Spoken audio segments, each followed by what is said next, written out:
It began with a scream, a sharp, unbroken roar that split the skies over Korea.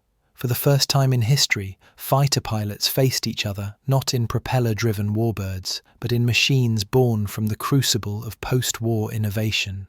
This was the dawn of the jet age. In the late 1940s, aviation leapt forward. Engineers studied captured German swept-wing designs, crafting aircraft that could climb like rockets and slice through the air at the edge of the sound barrier.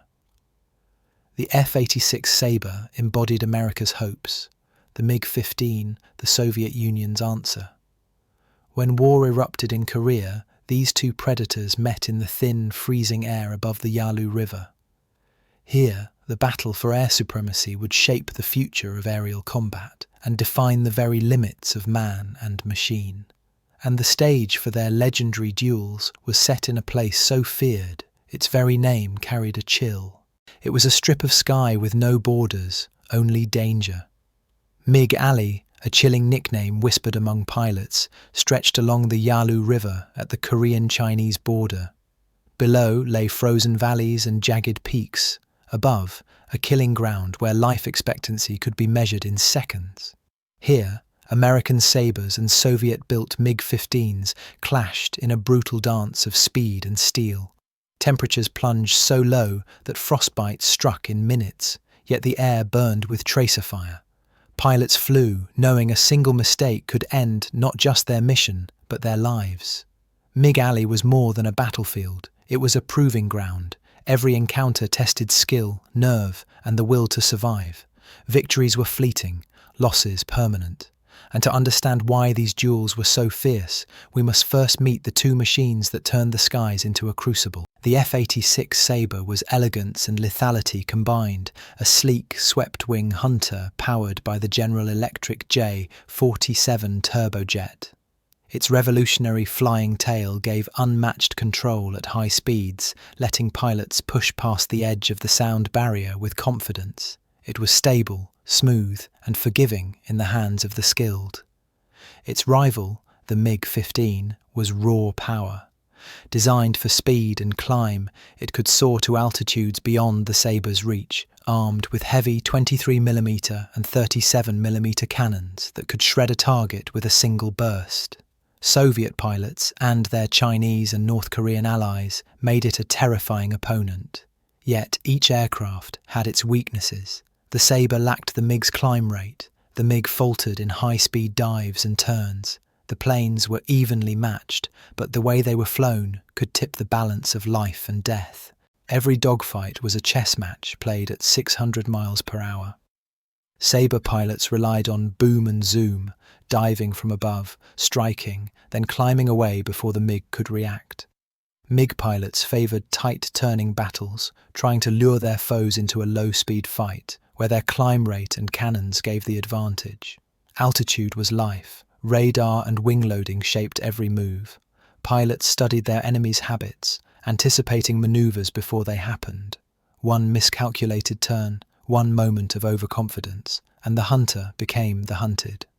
Dogfights in MiG Alley were often over in seconds, but in that brief time, pilots experienced the full range of human emotion: anticipation, fear, exhilaration, and sometimes despair. Numbers told one story, the truth told another. Officially, the US claimed a kill-to-loss ratio of 10-1 in favour of the Sabre. But behind closed doors, veterans admitted the figures were often inflated. Fog of war, misidentifications, and multiple pilots claiming the same kill. Soviet records painted a different picture, sometimes suggesting parity or even advantage for the MiG-15 in certain engagements. The truth lay somewhere in between, obscured by politics and pride. Verification in the chaos of MiG Alley was nearly impossible. A flash in the distance, a plume of smoke. Was it a kill or just damage? Many pilots never knew for sure. One thing was certain. Each battle drove innovation, forcing both sides to adapt at a pace that would redefine aviation forever. The Korean War was not just a conflict, it was a laboratory.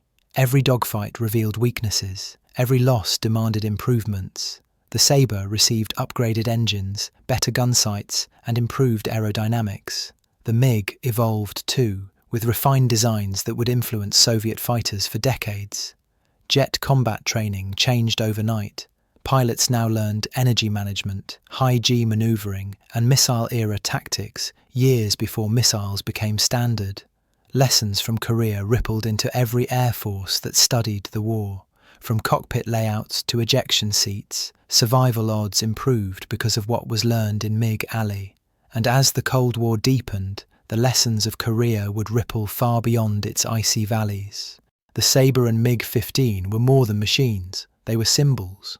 For NATO, the Sabre represented technological dominance and a safeguard against Soviet expansion.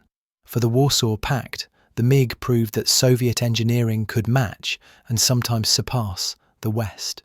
The lessons of Korea shaped strategies for decades. Air superiority became the first priority in any battle plan. Jet fighters were no longer support tools, but decisive weapons. War games, defense budgets, and pilot training programs across the globe carried the fingerprints of MiG Alley. And yet, as time marched on, one truth became clear. Those battles had left behind more than just tactics and technology. They had forged a legacy. In the cold, hostile skies above Korea, the Sabre and MiG-15 wrote the opening chapter of modern aerial combat. They were not perfect machines, but in the hands of skilled pilots, they became legends. Eric Winkle Brown once said that the best aircraft is the one that makes its pilot feel at home, even in danger. For Sabre and MiG pilots alike, their mounts became extensions of themselves, trusted partners in a deadly game. The jet age they helped usher in would lead to supersonic fighters, stealth aircraft and beyond, but their legacy remains, carried on every wing that takes to the sky in pursuit of mastery. MiG Alley may be quiet now, its battles long past, yet somewhere, high above the clouds, the spirit of those duels still flies, reminding us that the future of flight was forged in the fire of the past.